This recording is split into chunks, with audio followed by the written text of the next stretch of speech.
Nabulabog ang syudad ng Bislig City dahil sa nangyaring pamamaril sa loob ng bar. Isang sikat na TikToker at ang kanyang kaibigan ang walang awang binaril.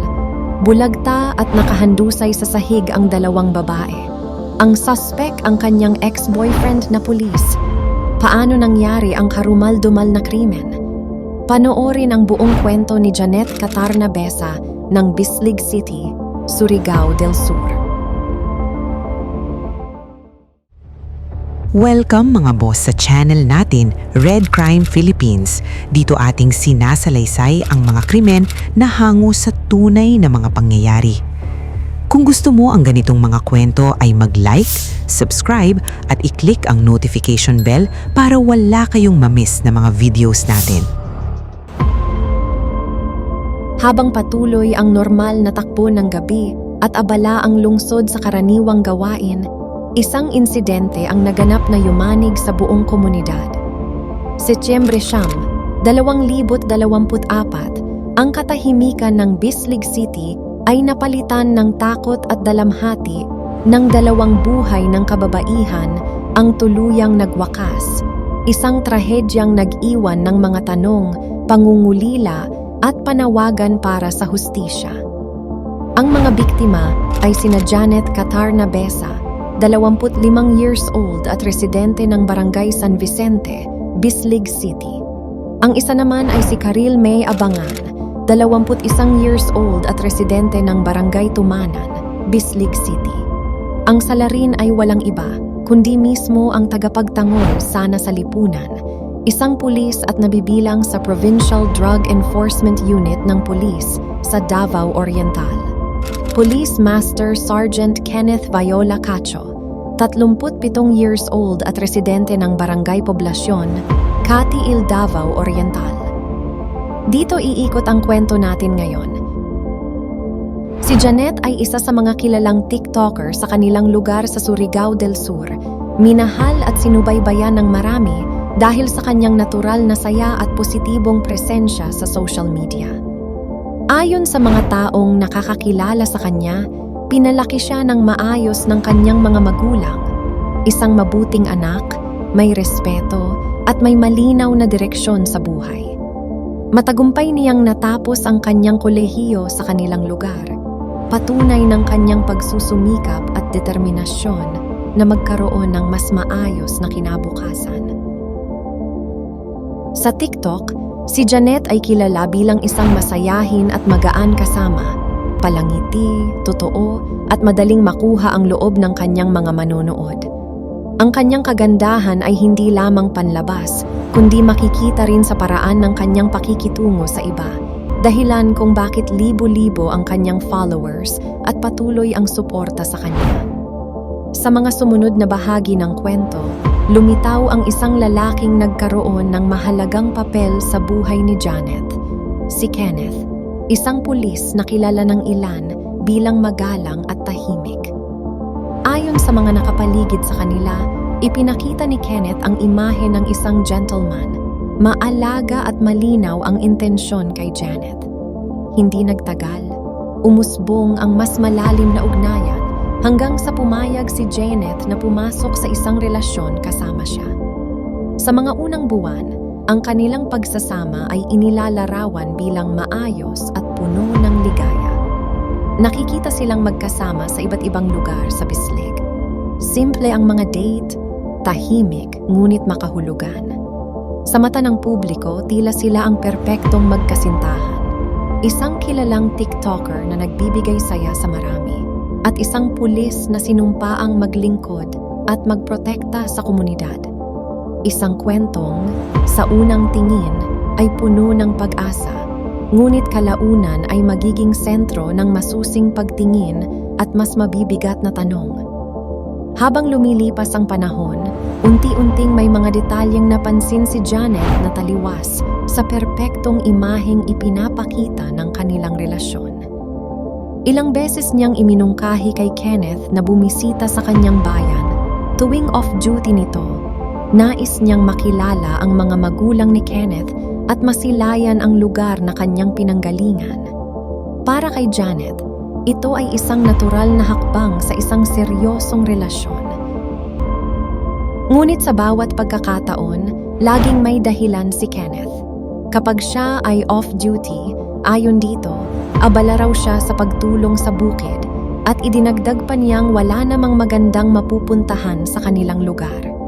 Ang mga paliwanag na ito ay paulit-ulit na ibinigay, pare-pareho, walang pagbabago, sa kabila ng patuloy na pakiusap ni Janet.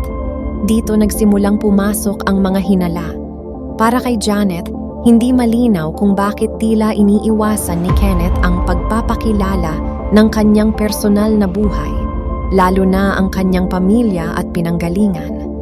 Sa isang relasyon na inaakala niyang bukas at tapat, ang paulit-ulit na pagtanggi ay nagbukas ng mga tanong.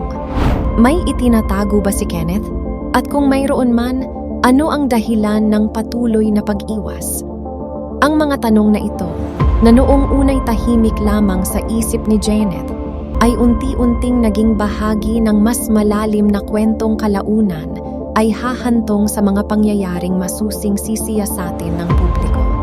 Kalaunan, isang pangyayari sa social media ang nagbigay lalim sa mga hinala. Sa isa sa mga TikTok video na in-upload ni Janet, may isang follower ang nagkomento na ang lalaking kanyang dinidate ay isa umanong may asawa na sa kanyang bayan at may isang anak. Sa unang tingin, hindi ito agad pinaniwalaan ni Janet. Sa halip na magpadalos-dalos, hiniling niya sa kanyang mga followers na magbigay ng ebidensya upang patunayan ang paratang. Dahil sa kanyang isip, posible ring may taong nais lamang sirain ang kanilang relasyon. Ngunit nagbago ang lahat ng isa sa kanyang malalapit na kaibigan ang nakasaksi mismo sa isang bagay na hindi na maitatanggi. Ayon sa kaibigang ito, nakita si Kenneth sa kanyang hometown kasama ang isang babae at isang bata, ang umano'y kanyang asawa at anak. Ang impormasyong ito na nagmula na sa isang mapagkakatiwalaang tao sa buhay ni Janet ang tuluyang nagpatibay sa kanyang pangamba. Dito naging malinaw para kay Janet na mula sa simula ay hindi naging totoo si Kenneth. Sa kabila ng paulit-ulit nitong pagsasabi na siya ay binata at walang asawa, lumitaw ang mga ebidensyang kabaligtaran ng kanyang mga pahayag. Ang mga dahilan, ang pag-iwas sa pagpapakilala ng pamilya at ngayon, ang pagkakakilanlan ng isang pamilyang matagal nang itinatago ay bumuo ng isang larawan ng panlilinlang na unti-unting nahubad. Mula roon, tahasang tinapos ni Janet ang kanilang relasyon. Sa pamamagitan ng isang chat sa Messenger, malinaw ang kanyang mensahe. Huwag na siyang muling hahanapin sapagkat mula pa sa simula ay kasinungalingan ang ipinakita ni Kenneth at matagal na siyang nilinlang. Isang desisyong buo ang loob, bunga ng mga impormasyong hindi na niya kayang balewalain. Ayon sa mga salaysay, hindi ito matanggap ni Kenneth. Ang biglaang pagputol ng ugnayan ay taliwas sa inaasahan niya at sa puntong iyon, lumitaw ang isang mas masalimuot na emosyon, isang obsesyon na hindi niya kayang bitawan. Setyembre 2024, si Janet, wasak ang tiwala at sugatan ang damdamin, ay humanap ng sandaling pahinga. Isang gabi, tinawagan niya ang kanyang kaibigang si Karil at niyaya itong pumunta sa isang bar, Area 8, Barangay, Mangagoy, Bislig City, upang uminom. Hindi ito para magdiwang, kundi upang maibsan ang bigat ng sakit na dulot ng katotohanang kanyang natuklasan tungkol kay Kenneth. Isang simpleng hakbang para makahanap ng kaunting ginhawa, hindi batid na ang gabing iyon ay hahantong sa mga pangyayaring mag-iiwan ng malalim na marka sa Bislig City at sa mga buhay na sangkot. Makalipas ang ilang oras, natuklasan ni Kenneth kung nasaan si Janet. Ayon sa mga salaysay, pinuntahan niya ang bar at iginiit na makausap si Janet upang ayusin ang lahat. Sa gitna ng pag-uusap, hiniling ni Kenneth na balikan siya ni Janet, sinasabing mas mahal niya ito kaysa sa kanyang asawa at handa na raw siyang ituon ang kanyang buhay kay Janet. Ngunit dito naging malinaw ang paninindigan ni Janet. Mariin niyang tinanggihan ang alok at iginiit ang kanyang mga prinsipyo. Kahit pa wala na umano itong ugnayan sa asawa, kasal pa rin si Kenneth sa papel at hinding-hindi siya papasok sa isang relasyon na sisira sa ibang babae. Ayon sa kanya, hindi siya magiging kabit at ayaw na niyang makita pa si Kenneth kailanman. Sa gitna ng galit at sugat na damdamin, sinabi rin ni Janet na mayroon nang nanliligaw sa kanya at handa siyang magpatuloy sa isang bagong relasyon. Isang pahayag na binitiwan sa tindi ng emosyon at pagkadismaya. Ang mga salitang iyon, ayon sa mga nakarinig, ay tila tuluyang nagputol sa anumang pag-asang inaakala ni Kenneth. Ayon sa mga salaysay ng mga saksi, doon tuluyang pumutok ang matinding galit ni Kenneth. Sa gitna ng emosyon at pagtanggi, bumunot umano siya ng 100 mm na baril at nagpaputok. Tinamaan si Janet at sa pagtatangkang ipagtanggol siya ng kanyang kaibigang si Karel, ay nadamay at nabaril din. Kapwa nasawi ang 2 babae sa insidenteng iyon. Agad na sumiklab ang kaguluhan sa loob ng bar. May mga nagsisigawan, may nagsisitakbuhan, at ang ilan ay nagtatangkang humingi ng tulong. Ang lugar na ilang oras lamang ang nakalipas ay kanlungan ng pahinga at pansamantalang aliw ay naging eksena ng takot at dalamhati. Samantala, agad umanong tumakas si Kenneth mula sa pinangyarihan matapos ang pamamaril. Agad na nagkaroon ng alarma ang pulisya matapos matanggap ang ulat tungkol sa pamamaril sa bar. Agad silang kumilos at pinuntahan ang lugar ng krimen upang magsagawa ng paunang investigasyon. Sa eksena, narecover ang 8 bala na pinaputok mula sa baril na nagsilbing pangunahing ebidensya sa nangyari. Ayon sa mga saksi, na-identify ang suspect bilang si Kenneth Viola Cacho, isang police master sergeant. Ang pagkakakilanlan ng suspect, lalo na sa kanyang posisyon sa pulisya, ay nagdulot ng mas mataas na antas ng alarma sa kapulisan at sa publiko. Dahil dito, agad na itinakda ang isang manhunt operation upang mahuli si Kenneth at dalhin sa hustisya. Matapos makumpleto ang paunang investigasyon, inabisuhan ng pulisya ang mga pamilya ng mga biktima tungkol sa trahedya. Ang balita ay nagdulot ng matinding lungkot at galit sa mga pamilya at hindi matanggap ang biglaang pagkawala ng kanilang mga anak at mariing nanawagan ng agarang hustisya. Samantala, matagumpay na nahuli ang suspect na si Kenneth sa ikinasang operasyon ng mga pulis. Inamin ng suspect na ginawa niya ang pamamaril bunga ng matinding galit at selos dahil hindi niya matanggap na nakipaghiwalay si Janet sa kanya.